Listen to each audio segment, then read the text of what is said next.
এক জঙ্গলে থাকত এক বাঘ আর এক শেয়াল।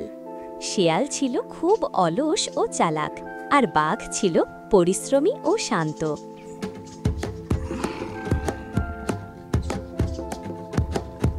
বাঘ মামা, তুমি এত সকালে উঠে ব্যায়াম করো কেন? গাছের নিচে ঘুমানোই তো সবচেয়ে মজা। শিয়াল, পরিশ্রম না করলে শক্তি কমে যায়, আর জঙ্গলে টিকে থাকতে হলে ফিট থাকতে হবে। আরে থাক, আমি চালাক বলে সব পেয়ে যাই, আমাকে বেশি কষ্ট করতে হয় না। পরের দিন বাঘ গেল শিকার করতে।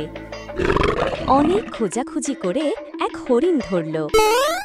শেষমেশ পেলাম, পরিশ্রম করলে ফল পাওয়া যায়। শিয়াল তখনও বিশ্রামে। ওই হরিণটা যদি আমি পেতাম তাহলে অনেক মজা হতো।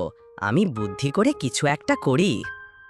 শিয়াল চুপি চুপি গিয়ে বাঘের হরিণ চুরি করতে গেল, কিন্তু এই কেরে শিয়াল, আবার চালাকি?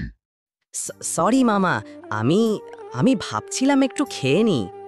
যা চাও পরিশ্রম করে তা অর্জন করো, চুরি বা অলসতা দিয়ে কিছুই পাওয়া যায় না।